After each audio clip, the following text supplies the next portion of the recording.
Take your Bible, please, and turn to Luke chapter number 6. Luke chapter number 6. Your bulletin says chapter 6, verses 37 through 45. I originally thought I was going to combine 43, 44, and 45 with the message, but decided to stop at 42. So we'll cover those next week. This week we'll just cover verses 37 through 42, which is on page 622 in the Pew Bibles.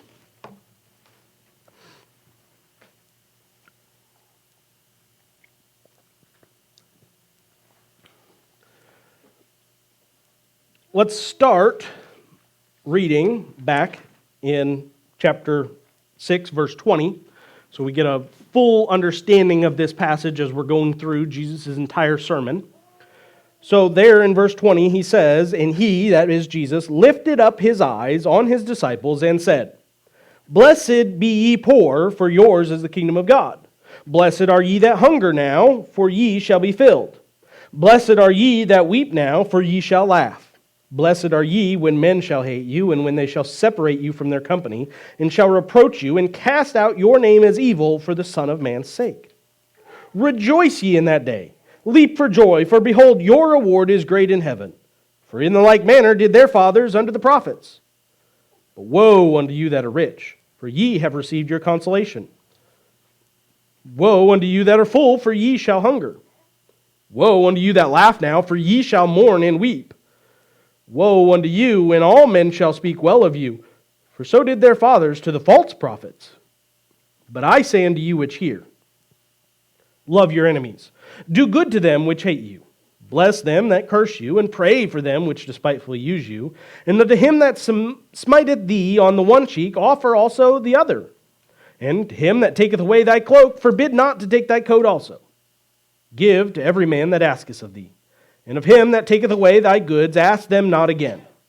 And as ye would that men should do to you, do ye also to them likewise.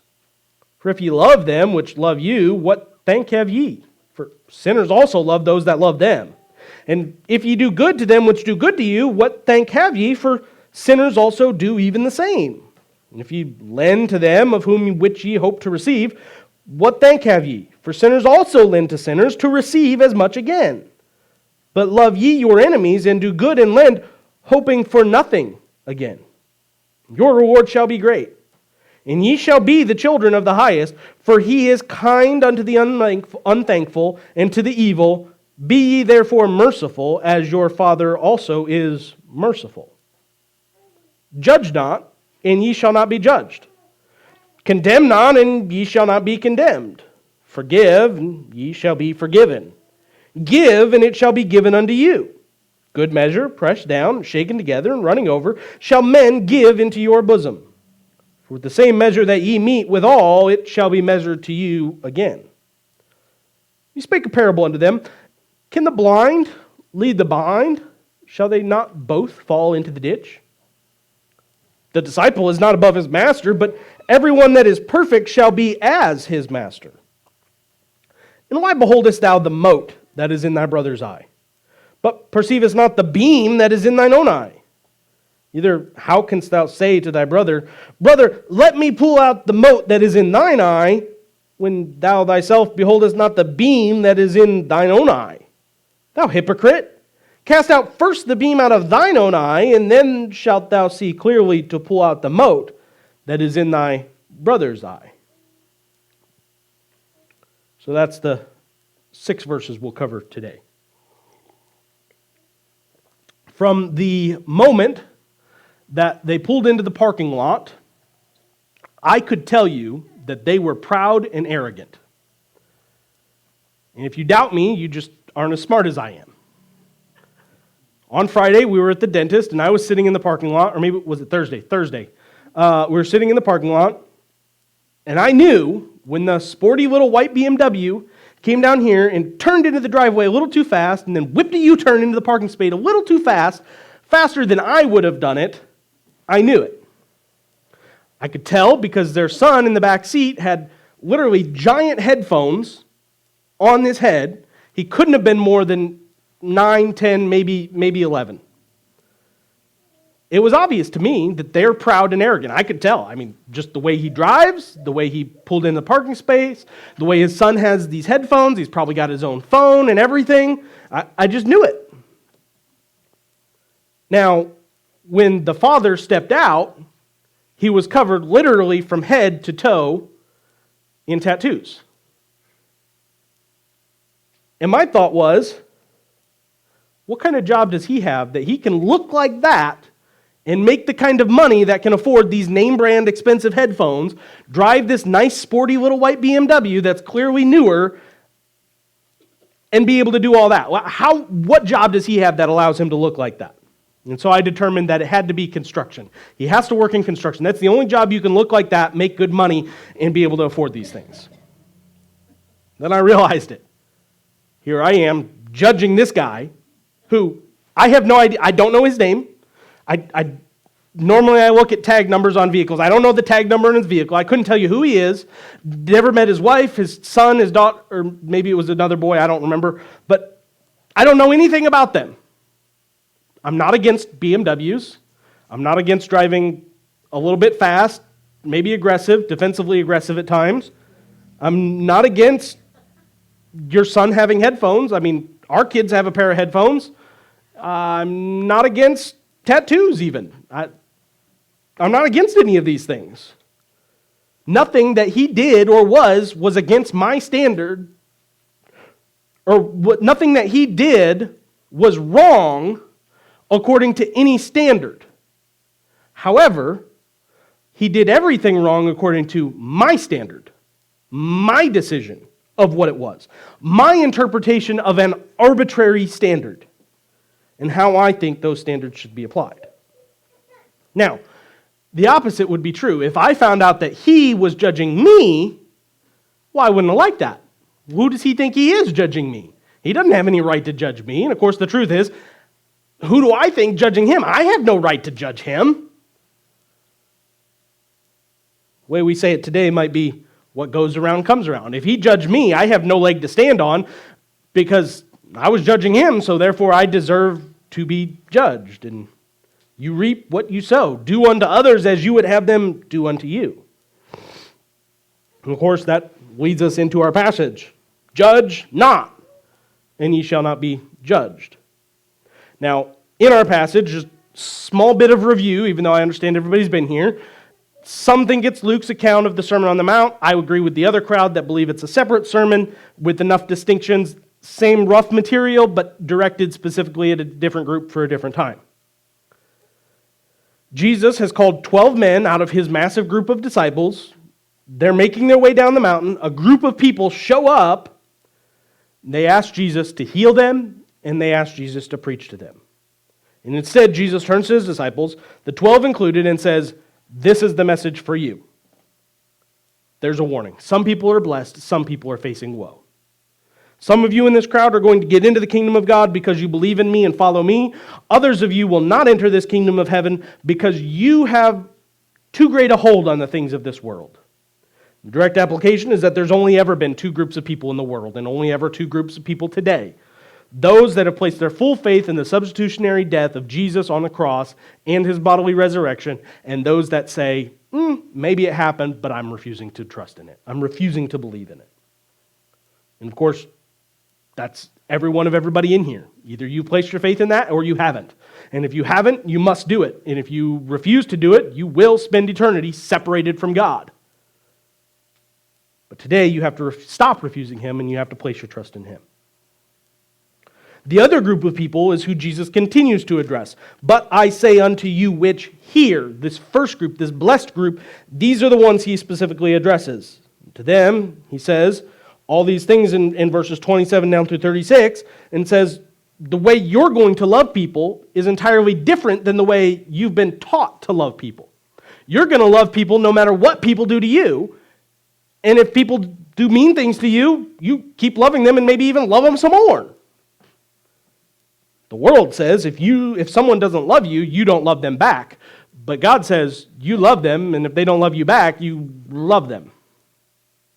No matter how little or how great they love you, you love them. Because you're living right side up in an upside down world. You're going to show them you're a child of God. You're going to display the beauty and grandeur of what it means to be a child of God by the way you love these people that refuse to love you. Now, we come to the next point of Jesus' sermon. So if I broke Jesus' sermon down into 4 points, it would be this. First, in verses 20 through 26, there are disciples in name only, and then there are true disciples of Jesus. In verses 27 through 36, what we studied a couple weeks ago, true disciples of Jesus love others like Jesus, not like the world. And then verses 37 through 42, which we'll look at today. True disciples of Jesus behave differently than others because they are following Jesus' words and example. And then next week, we'll look at verses 43 through 49, that true disciples of Jesus will be evident by their comparison with the disciples that follow Jesus in name only. Today's message has 2 points that kind of play with one another, off of one another, I should say. And the first point is found in verses 37 and 38. There, Jesus says, "Judge not, and ye shall not be judged. Condemn not, and ye shall not be condemned. Forgive, and ye shall be forgiven. Give, and it shall be given unto you. Good measure, pressed down, and shaken together, and running over shall men give into your bosom. For with the same measure that ye meet withal, it shall be measured to you again." So, first, number one, the way you treat others should be how you want others to treat you. In these 2 verses, Jesus poses a head-to-head battle. Judging and condemning on one side versus forgiving and giving on the other side. Now, judge not and ye shall not be judged. The world loves this verse. They don't love the Bible, but they love this verse because then they say to you, well, stop judging me for how I'm acting because you're not supposed to judge. That's not at all what Jesus was trying to get at. No pun intended, but judge not and condemn not are not an overarching judgment and condemnation of saying, don't do this. We know this because Jesus is going to get down to verse 42 and he's going to say, first, cast the beam out of your eye so then you can help your brother. So, in other words, he's saying, judge yourself first before you ever get to judging anyone else. The 2 words judge and condemn are very closely related. Semantically, they're slightly different. The word judge is the Greek word krino, means decide, prefer, evaluate, or hold a view. So judging between 2 or more differences. So before I gave you an example of how I was the hypocrite for judging this guy who I don't know and have no right to judge, now let me give you a good example of how one might cast right judgment. So, this is French toast bread, and it's good. This is cinnamon raisin bread, and it's much better than French toast bread. It's the best bread. This is a chocolate chip cookie. Okay? It's mediocre at best. But this is an oatmeal raisin cookie, and it's amazing. Yeah. Cold oatmeal raisin cookie's okay, and it's good. Warm and soft oatmeal raisin cookie, even better. So, when you finish judging me for my cookie choices, we can get back to the mess. No. The word condemn is the Greek word katatakidzo, slightly different than judge. It has more to do with the pronouncement of guilt upon someone or something. So the jury would judge someone, and they would say, you are guilty or you are not guilty. The judge, on the other hand, would stand up there and he would condemn the person. He would be the one that would say, boom, stamped. What they said is accurate. You've been condemned. Closely related, of course, but slightly different. The point Jesus is trying to make here is not necessarily that you are forbidden from making any kind of judgment calls in your life, but rather that you treat others in the same way you want to be treated. You judge them expecting that they have the right to judge you then. If you're willing to judge them, then you should be willing to have them judge you. Tobias may or may not agree with that. I'm not sure. David Guzik said it this way.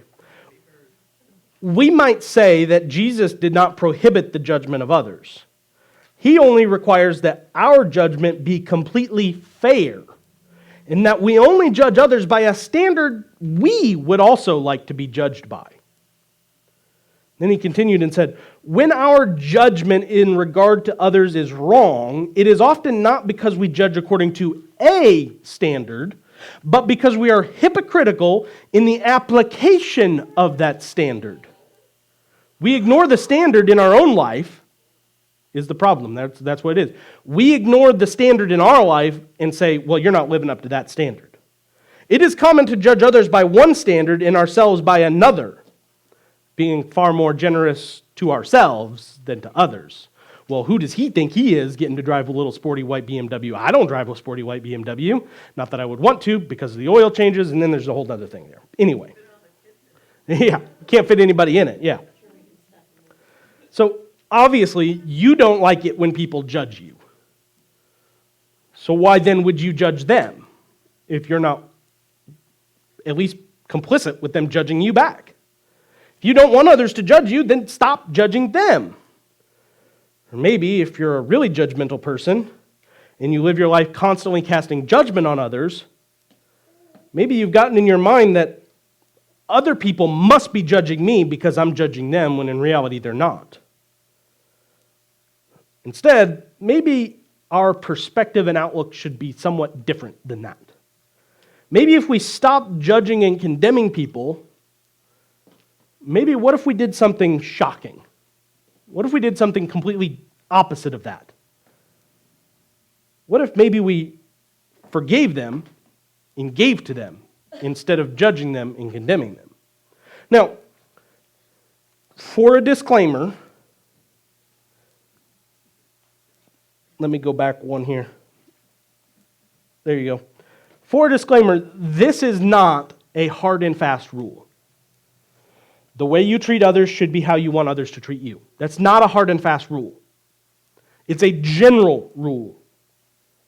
Jesus tells us in other places, he literally just got done saying, these people are going to hate you just like they hated your father, the prophets.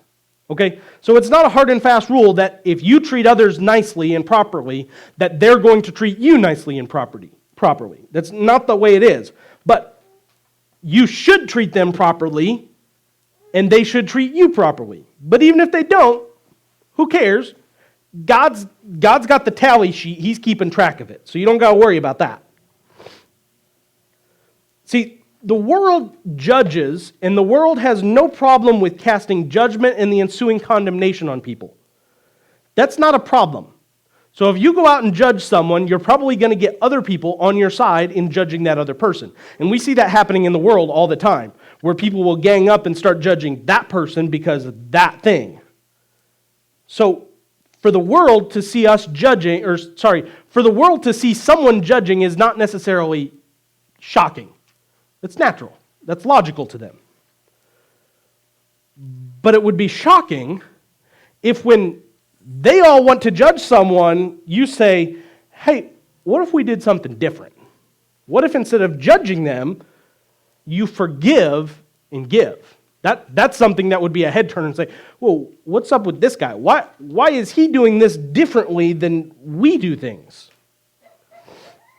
Maybe when everyone looks at you expecting you to rip someone's head off because they offended you or they did this to you, and instead your reaction is to forgive them even if they didn't ask for it. And your reaction is to love them and show mercy, as we looked at last week, because these two sections are really tied together. That's going to set you apart. You're going to be living right side up in an upside down world. Now, verse 38 is somewhat of a tricky verse, because he says, give and it shall be given unto you, good measure, pressed down, shaken together, running over, shall men give into your bosom. For with the same measure that ye meet withal, it shall be measured to you again. Now, I've often heard that preached in a giving financially to the church context and thought. But when we look at this, it's not necessarily giving financially to the church. It's just more giving in general. Verses 27 down through 38, they're all really, verse 38 is a summary of those verses. You just keep giving. You just keep loving, doing good, blessing, praying, forgiving. You just keep doing that. You just keep doing what he said to do, and don't worry what other people do to you. Don't worry that somehow you've loved someone beyond how far you've loved them. Hey, can you guys stop folding up the papers, please? Thank you. Don't worry that somehow you may have loved someone else too much. Don't worry that you've possibly been too merciful. You haven't. We cannot be too loving and too merciful to someone. God's keeping track, like I said before. He's been way more loving and merciful than we'll ever be able to understand completely and imagine, so we just keep doing it. So Jesus concludes by stating that the same measure that you give, it's going to be given back to you. It was not a promise that it was going to happen in this life necessarily, but as much as you give, you'll get it back. A measure is a unit of length or volume. So as far and as wide and as deep and as high as you give, you'll receive it back. So if you only give a little bit, you're only getting a little bit back. If you give a lot, you'll get a lot back. In the same vein, I would say if you give everything, you'll get everything back.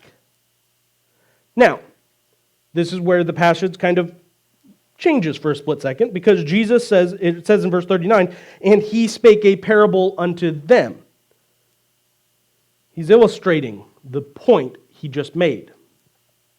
So the way you treat others should be how you want others to treat you, though it's easier to be hypocritical.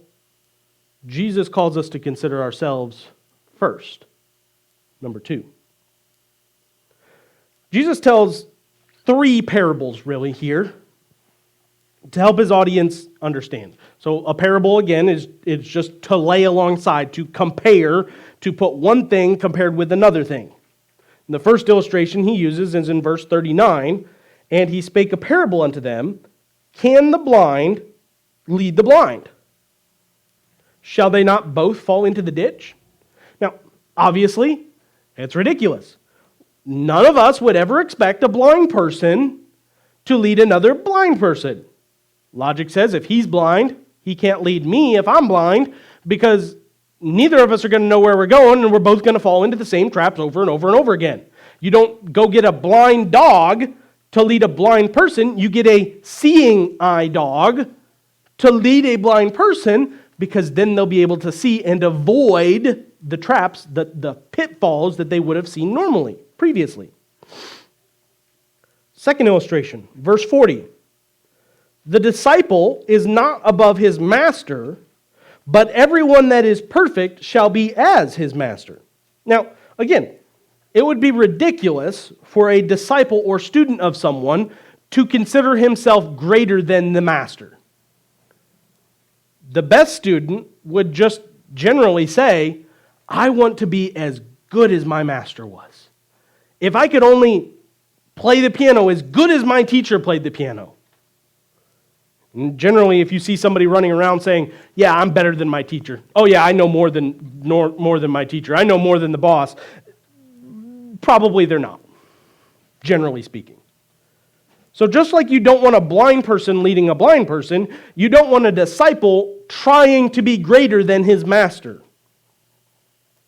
Then the third illustration, verses 41 and 42.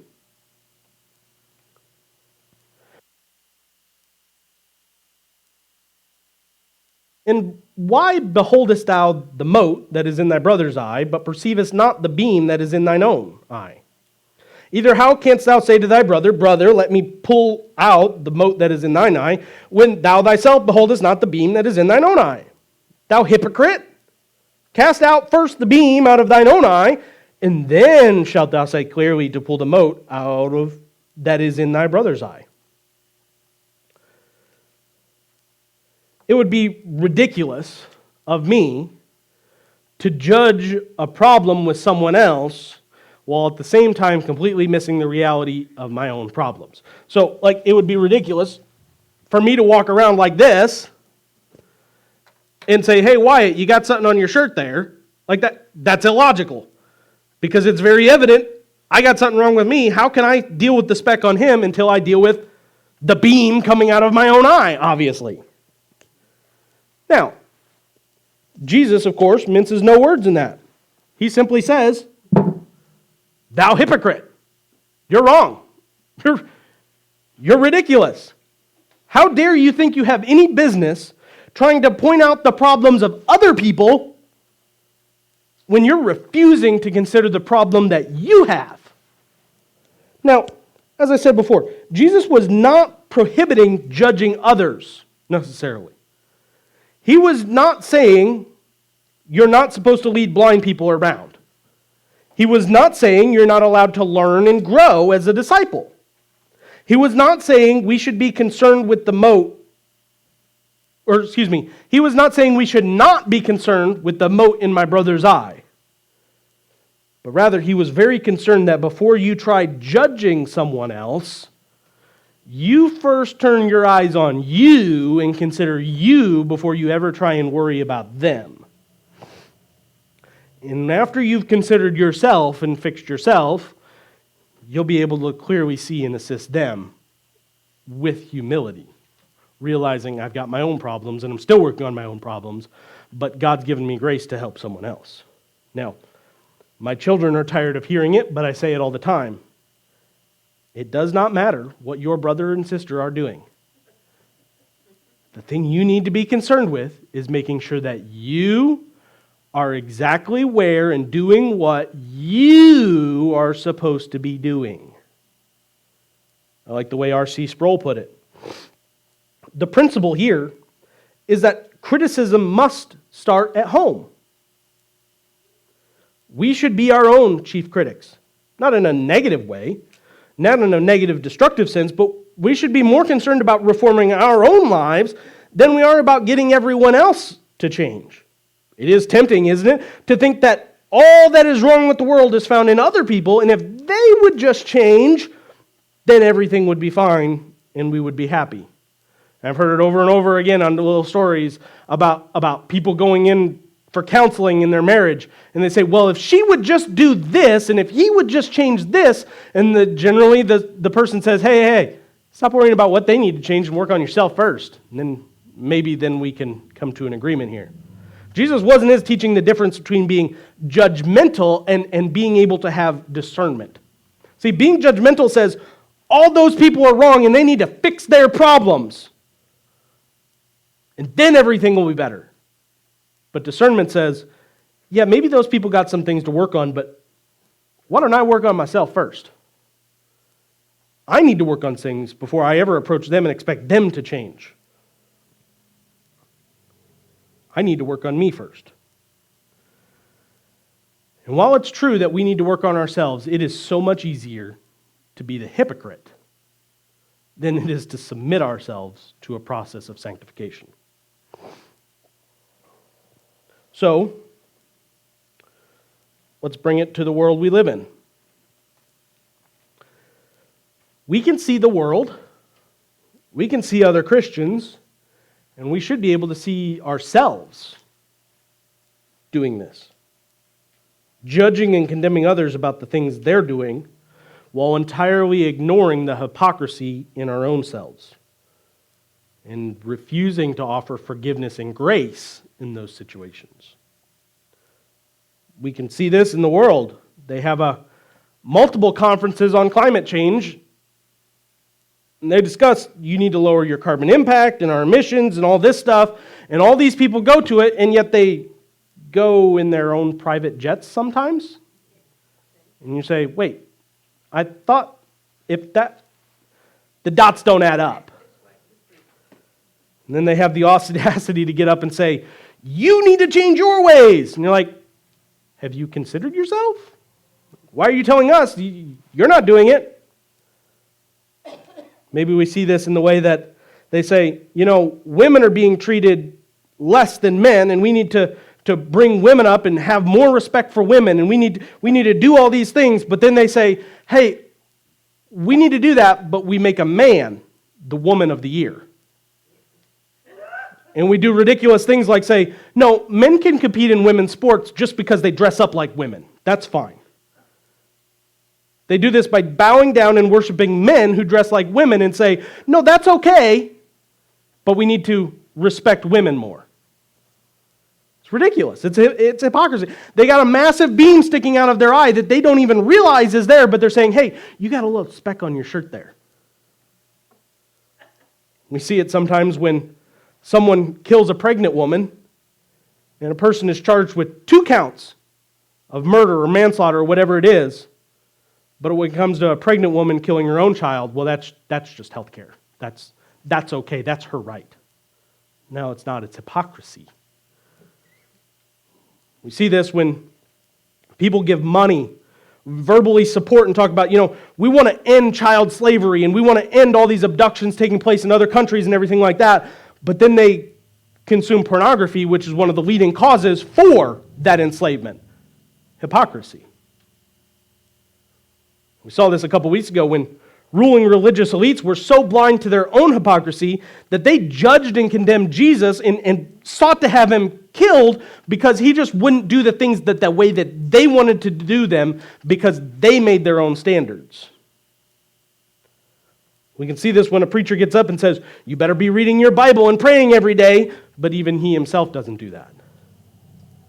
When religious people say, you got to do this, this, and this, and you can't do that, but meanwhile, then we find out their lives, they're not doing that, and they're doing this other thing. When they show up at church and have a great smile on their face and talk about how good God is, yet they live throughout the week like they've never even met God. Hypocrisy.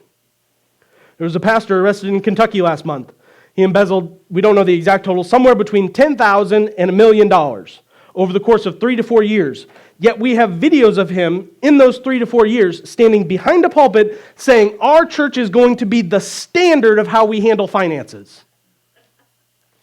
Ridiculous. It's hypocrisy. Hypocrites. And of course, we could go on and on. You probably know examples in your mind from your past.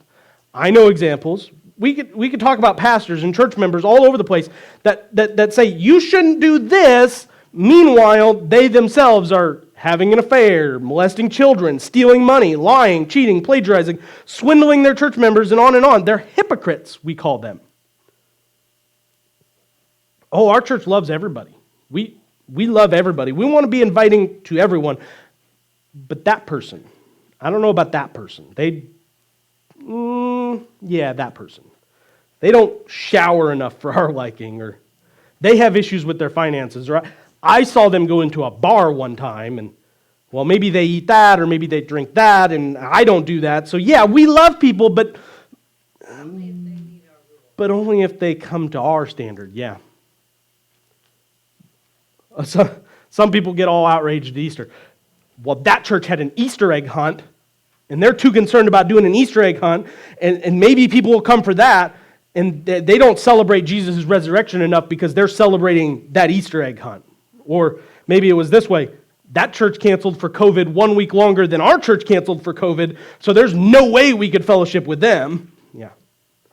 Ridiculous, hypocritical standards of judging others based on how we interpret a standard. All while we refuse to realize we need to judge ourselves first. Judgment begins at the house of God, I think the verse says, something like that. And after we judge ourselves first, what we find out potentially is that when we go to judge our brother for the speck he had on him, a lot of times we realize, hey, that speck really wasn't all that big of a deal in the first place.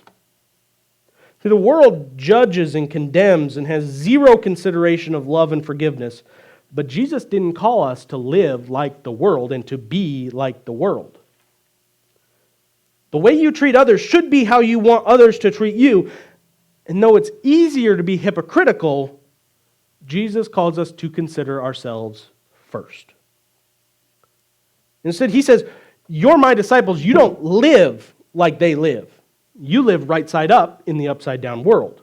You love others whether they love you or not. And when they hate you, that's fine. Love them some more.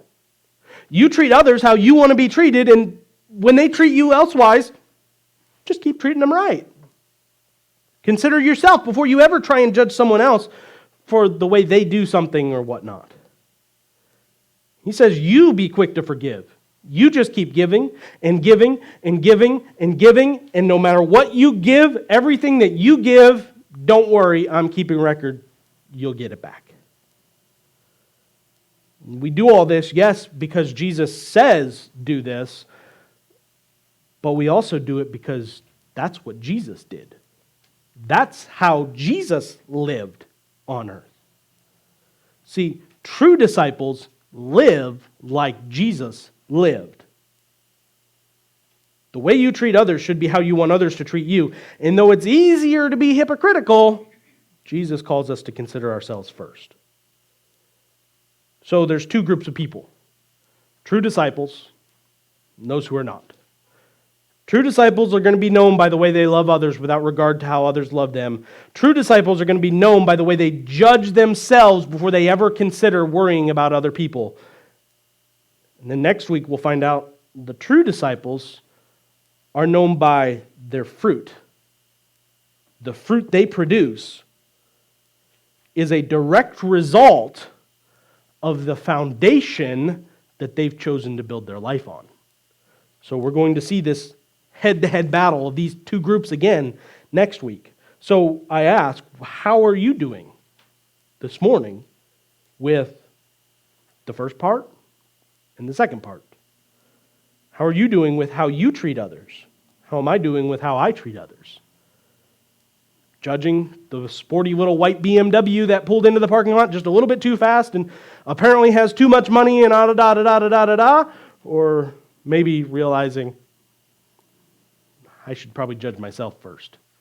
Stop worrying about what other people drive and how they do all this other stuff. Probably late for the dentist, yep. So how are you doing with what Jesus tells us to do? Let's pray. Father, thank you for this day you've given us. Thank you for the opportunity to look into your word. Not a easy passage to consider, because quite frankly, we like to judge others. It's easier to judge others because then I feel better about myself and how I live. But maybe we should judge ourselves by the standard of the Bible and the standard that Jesus gave us, and then we'll find out we come up woefully short.